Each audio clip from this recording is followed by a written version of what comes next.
Today, we're diving into the life and, let's be honest, the explosive ideas of a man who pretty much declared war on God, caste, and tradition itself. We're talking about one of modern India's most powerful and controversial figures, Periyar E.V. Ramasamy. So let's start with the label he earned and really never shook off, a social cultural rebel. And you've got to understand, this wasn't just some catchy title. No, for him, it was a mission statement. It was his life's work to challenge the very foundations of religion, patriarchy, and caste in his society. But to really get a handle on his rebellion, we have to rewind. We've got to go back to his early days in politics and to a single defining moment that completely shattered his faith in the mainstream independence movement. Okay, so check this out. Periyar didn't start out as some fringe radical. Not at all. He joined the Indian National Congress back in 1919 and, he quickly rose through the ranks. He was on the front lines, leading major protests like the Vaikam Satyagraha to demand that lower castes be allowed inside temples. He even went to jail for it, twice. This was a committed nationalist. But then came the breaking point. It happened at a Gurukul, a traditional school that was actually funded by the Congress Party. And what he found there just hit him right in the gut.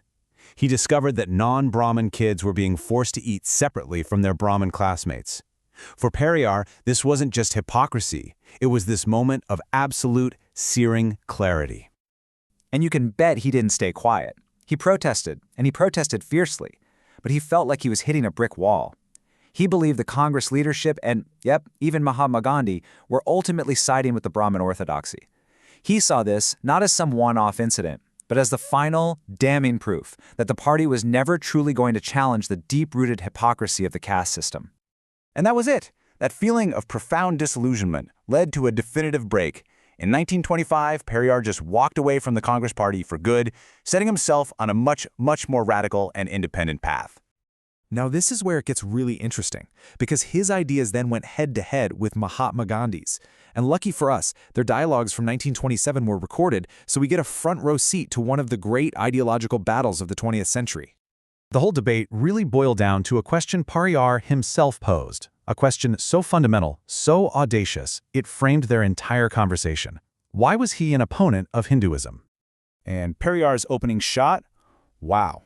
It was absolute, it was uncompromising, and it was absolutely designed to provoke. He wasn't talking about reform, he wanted total abolition. Gandhi, coming from his own deep faith, immediately pushes back. He defends it as a religion, just like any other, something that could be a source of spiritual good for people. But for Periyar, the very structure of the religion was the problem. He saw it less as a path to salvation and more as a meticulously built social pyramid. He literally called it a conspiracy designed to keep one group in power over everyone else. So Gandhi's position was pretty clear. The system could be fixed. He truly believed that the evil of untouchability could be cleaned up from within the faith itself. Periyar's comeback was just as clear. Reform is a fantasy. He basically argued that you can't fix a system when the problem you're fighting, in this case discrimination, isn't a bug, it's a feature. It's written right into its DNA. So you see the fundamental disagreement here, right? This wasn't just a political squabble, it was a deep philosophical clash. You could say that for Gandhi, the problem was like a rotten branch on an otherwise healthy tree. But for Periyar, the entire tree was poisonous, from the roots all the way up. So what did Periyar actually do with all this revolutionary fire? It's one thing to have ideas, but let's look at how he forged them into concrete, world-changing action. Well, after walking away from Congress, Periyar didn't just criticize from the sidelines. He started building. He channeled all that energy into founding the Self-Respect Movement, a revolutionary social campaign designed to awaken a sense of dignity and rational thought among the oppressed masses. And just look at the sheer scope of his vision here. I mean, this wasn't just one battle. It was a full-scale assault on the entire social order.